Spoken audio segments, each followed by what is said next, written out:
ஆதியாகமம் 16வது அதிகாரம் 13வது வசனத்தை எடுத்து வாசிக்கலாம்.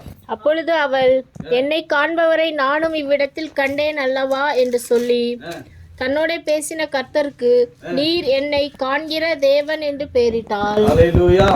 ನನ್ನನ್ನು ನೋಡುವಾತನನ್ನು ನಾನು ಇಲ್ಲಿಯೂ ನೋಡಿದ್ದೇನಲ್ಲ ಅಂದುಕೊಂಡು ತನ್ನ ಸಂಗಡ ಮಾತಾಡಿದ ಯೆಹೋವನಿಗೆ ಎಲ್ಲವನ್ನೂ ನೋಡುವ ದೇವರೆಂದು ಹೆಸರಿಟ್ಟಳು. ஹல்லேலூயா. கர்த்தருடைய பேர் இன்னொரு பேர் என்னன்னா எல் ரோயி. சரிங்களா? ஒவ்வொரு வார்த்தையிலும் தேவனுடைய குணாதிசயங்கள் அடங்கி இருக்கு பாருங்க. கர்த்தர் தேவனுக்கு இருக்கிறது ஒரே ஒரு உருவம் தான். அவருக்கு வேற ஒரு அடையாளத்துல நம்ம கூப்பிடப்படுகிறோம். எத்தனை பேருக்கு புரியுது? ஆமென். ஒருவேளை உதாரணத்துக்கு நான் சொல்லணும்னா, உங்க வீட்டுல உங்க பிள்ளைகளுக்கு சர்டிபிகேட்ல ஒரு பேர் வச்சிருப்பீங்க, ஆனா கூப்பிடுறது வீட்டுல ஒரு பேர் வச்சிருப்பீங்க. அதனால உங்க உருவம் நீங்க மாறுறதில்ல, உருவத்தை நீங்க மாத்திக்கிறதும் இல்ல. எத்தனை பேருக்கு புரியுது? ஆமென். அதே போலதான் பிதாவாகிய தேவன், ஹல்லேலூயா, என்ன பேர்னா ஒவ்வொரு பேர்ல அநேக பேர்கள் உண்டு. ஆனா இன்றைக்கு என்ன பேர் வாசிக்கிறோம்னா எல் ரோயின்னு சொல்லி வாசிக்கிறோம். ஆமென். அப்படின்னா என்ன அர்த்தம்னா கண்டவர். ஆமென். The God who sees my tears.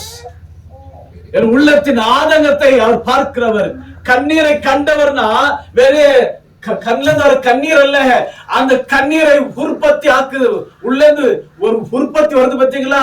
சும்மா தானாக அழுக முடியாது, தானாக கண்ணீரை கொட்ட முடியாது. உள்ள இருந்து வரணும் அந்த துக்க வேதனை, அந்த கண்ணீர். ஆமென். அந்த உடைக்கப்பட்ட உள்ளம், உடைக்கப்பட்ட உள்ளம் இருந்தாதான் உள்ள இருந்து என்ன வரும் சொல்லுங்களேன். ஐயோ, அழுகுறதே இல்ல, வாழ்க்கையில அழுகுறதே இல்லையா? உண்மையிலேயே சொல்றீங்க? அப்ப நம்ம இந்த பிரசங்கமே தேவையில்லையே. கடைசி எப்ப அழுதுங்க? கண்ணுல இருந்து கண்ணீர் வரணும்னு சாதாரண ஆரியத்தை ஆழமா யோசிச்சுதான் வரும். தேவன் உங்க கையின் பிரயாசத்தை ஆசீர்வதிக்கிறாரா இல்ல நீங்களே ஆசீர்வதிச்சுக்கிறீங்களா? நான் உழைக்கிறேங்க, நான் பாத்துறேன், நான் சம்பாதிச்சுறேன். எத்தனை பேர் உங்க கைய பிரயாசத்தை நீங்க இல்லங்க என்னால முடியும்னு சொல்றீங்க? எத்தனை பேர் சொல்றீங்க இல்ல என் தேவன் ஆசீர்வதிப்பார்? சத்தமா தான் சொல்லுங்களேன். இன்னும் கொஞ்சம் வராது. சில நேரத்துல சத்தமிட்டு கூப்பிட்டா தான் என்ன நடக்குமா? தேவன் இடத்துல போய் சேரும். அல்லேலூயா. இப்ப ஆகாரும் இஸ்மவேலுக்கும் என்ன நடக்குதுன்னு பாத்தீங்கன்னா, இருக்கிற சாப்பாடு குறைஞ்சு போச்சு, இருக்கிற தண்ணீரும் காலியாகி போச்சு. அவங்களுக்கு ஒரே ஒரு காரியம் தேவை, சாப்பாடும் தேவை, தண்ணீரும் தேவை. அல்லேலூயா. கண்ணு கெட்ட தூரத்துக்கு எந்த மனுஷனும் இல்லை. அல்லேலூயா. ஆபிரகாமை திரும்பி பார்க்கலாம்னா ஆபிரகாம் இல்ல. அவங்க வீட்டு சொந்தக்காரர் பார்த்தா எகிப்தில இருக்கிறாங்க. தனிமையில விடப்பட்ட ஆகாரும் இஸ்மவேலும். அல்லேலூயா. ஆனால் இந்த இடத்துல யார் கைவிடலன்னு பாத்தீங்கன்னா, ஆண்டவர் அழைத்த தேவன் உண்மை உள்ளவர். அல்லேலூயா. அவங்க புறஜாதியா இருந்தாலும் சரி, அவங்க அந்நியராக இருந்தாலும் சரி, அவங்க இப்ராஹிமிற்கு சேர்ந்தவர்களாக இருந்தாலும் சரி, ஆனால் அவர் கண்ணீரை காணவர். அல்லேலூயா. அவர் கண்ணீரை பார்க்கிறவர். அந்த கண்ணீருக்கு அவர் தான் பதில் கொடுக்காமன்னு சொல்றீங்க. அல்லேலூயா. கண்ணீரை கண்டவர் அவர். உங்க கண்ணீருக்கு உங்களுக்கு ஒரு அர்த்தம் இருக்கலாம். எப்படி? உங்க கண்ணீருக்கு உங்களுக்கு ஒரு அர்த்தம் இருக்கலாம். ஆனா அந்த கண்ணீரை புரிந்து கொள்ள விதத்துல புரிந்து கொள்ளுவர் உங்க வீட்டார் அல்ல, என் தேவனாகி ஆண்டவராகும். ஆமென் சொல்லுங்களேன்.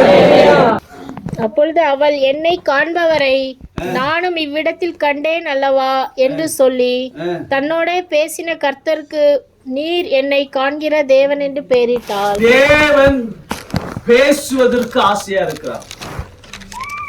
எத்தனை பேருக்கு ஆசை ஆண்டவர்கிட்ட பேச? ஆமென். அல்லேலூயா. எத்தனை பேர் உள்ள இருக்கிற ஆதங்கத்தை சொல்வதற்கு எத்தனை பேருக்கு ஆசை? ஆமென். ஆசை இல்லையா? அல்லேலூயா. அநேக நேரத்துல எல்லா நேரத்திலயும் உங்களுடைய ஆதங்கத்தை போயிட்டு மனுஷன் சொல்லாதீங்க. மனுஷன் சொல்லுங்க, அது பிரோஜனமற்றது. காது கொடுத்து கேட்கும் போதே பாதியில எல்லாத்தையும் மறந்துடுவான். ஆமென். ஆனா தேவன் இடத்துல சொல்லும் போது நீதிமொழிகள் 8:17 வசனத்தை வாசிக்க கேட்போமே. என்னை சிநேகிக்கிறவர் நான் சிநேகிக்கிறேன், அதிகாலையில் என்னை தேடுகிறவர்கள் என்னை கண்டடைவார்கள். என்னை சிநேகிக்கிறவர்களை நான் வாசிமா ನನ್ನನ್ನು ಪ್ರೀತಿಸುವವರನ್ನು ನಾನು ಪ್ರೀತಿಸುತ್ತೇನೆ. ಆತುರದಿಂದ ಹುಡುಕುವವರು ನನಗುವರು. ஹல்லேலூயா. வசனத்தை எழுதுங்க, நான் அடுத்த வாரம் கேட்பேன் நான். ஆமென். என்னை நேசிக்கிறவர்கள், என் மேல் அன்பு கூறுவர்களை நான் என்ன பண்ண மாட்டேனா? மாட்டேன்னு சொல்றாரா? இல்ல, அப்படிப்பட்ட ஆண்டவர் நம்முடைய தேவன் அல்ல. நீங்க அன்பு காட்டணும். முதலாவது தேவன் உங்களிடத்தை கேட்கிறார். ஆமென். அவர் எக்ஸ்பெக்ட் பண்ணுங்க, என் பிள்ளைங்க என்ன நேசிக்க மாட்டாங்களான்னு சொல்றாரு. என் பிள்ளைங்க என்ன கூப்பிட மாட்டாங்களா, என் பிள்ளைங்க நோங்க பேச மாட்டாங்களான்னு சொல்லி தேவன் உங்கள்கிட்ட எதிர்பார்க்கிறார். ஆனா நமக்கு அது மாறா, அவர்கிட்ட பேச மாட்டோம், அவர் மேல அன்பு கூற மாட்டோம். அவர் யாரோ நான் யாரோ, அவர் எங்க இருக்கிற நான் எங்க இருக்கிறேன். அவரை நம்ம எப்பெல்லாம் தேடுறோம், எப்ப நமக்கு ஆபத்து, எப்ப நமக்கு வலி, எப்போ தேவைப்பட்டா. ஹல்லேலூயா. ஆனாலும் ஆண்டவர் கூட, நம்முடைய தேவன் ரொம்ப நல்லவர் பாருங்க. ஆகார் அப்படிப்பட்ட நேரத்துல கூப்பிட்டா கூட ஆகார் சொல்லம்மா, நீ யாரோ வேற யாரோ, நான் வந்து செவி சாய்க்க மாட்டேன்னு சொல்லல. ஆனா இறங்கி வருகிறார். ஹல்லேலூயா. ஆமென். இறங்கி வருகிறார். ஹல்லேலூயா.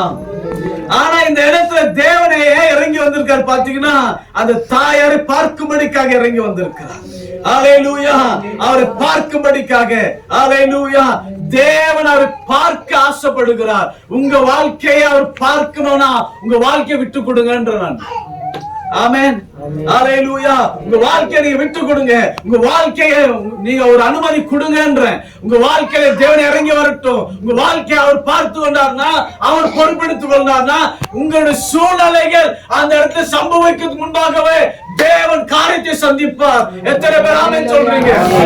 ஹல்லேலூயா. தேவன் காரியத்தை சந்திக்கணும்னா நீங்க வாழ்க்கையை ஒப்பு கொடுத்துறதாக இருக்கணும். ஆமென். ஹல்லேலூயா. 9வது வசனத்தை வாசிங்க.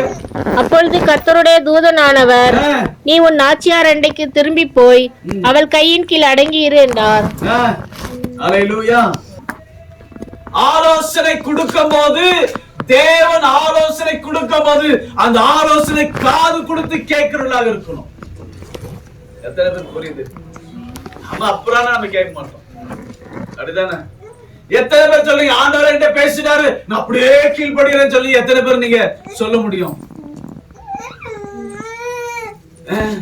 ஆண்டவர் சத்தமே புரிய மாட்டேங்குது, அப்படித்தானே?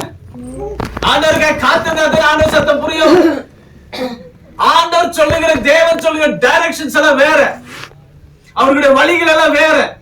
அது நமக்கு புரியுதல்ல, நமக்கு தெரியும் தெரியாது. ஏன்னா ஆண்டவருக்காக காத்திருக்க மாட்டேன்றோம், அவர் என்ன பேச நமக்கு புரிய மாட்டேங்குது. அனுபவமே இல்லையே, தேவனோட பேச அனுபவமே இல்லையே, உறவே இல்லையே. அப்ப எப்படி தேவனுடைய வார்த்தை கேட்க முடியும்? எப்படி தேவனுக்கு நீங்க பதில் கொடுக்க முடியும்? எப்ப இருந்தாலும் ஒரு பெட்டிஷன் போட்டு இருக்காங்க, ஆண்டவரே சந்திங்க சந்திங்க சந்திங்க. அவர் சொல்றத கொஞ்சம் காது கொடுத்து கேளுங்க. அவர் பேசுகிற தேவனாக இருக்கு. அவர் ஆலோசனை சொன்னா அந்த ஆலோசனை கீழ்ப்படி. எப்படி ஆலோசனை கீழ்ப்படினும். ஆலோசனைக்கு கீழ்ப்படியலனா, அதனால நான் சொல்றேன், என்ன இருந்தாலும் சொல்லுங்கயா, சொல்லுங்க. ஆவியானவர் ஏதாச்சும் சொன்னா நான் சொல்லுவேன். நான் உங்க வீட்டுல நீங்க படுத்தாலும் படுத்த படிக்கா படுத்தாலும் என்ன ஏதாச்சும் என்ன என்கிட்ட சொல்லுங்க, நான் ஜெபம் பண்ணி சொல்றேன். சொல்ல மாட்டீங்க. அதுக்குதான் அப்பாவுடைய வீடே எதுக்கு தெரியுமா இருக்கு? அப்பா கிட்ட எல்லாத்துக்கும் சொல்றது இருக்கு. அதனாலதான் தேவன் என்ன இங்க வச்சிருக்கிறார். ஆமென். ஹல்லேலூயா. சேர்த்துக்க மாட்டீங்களா?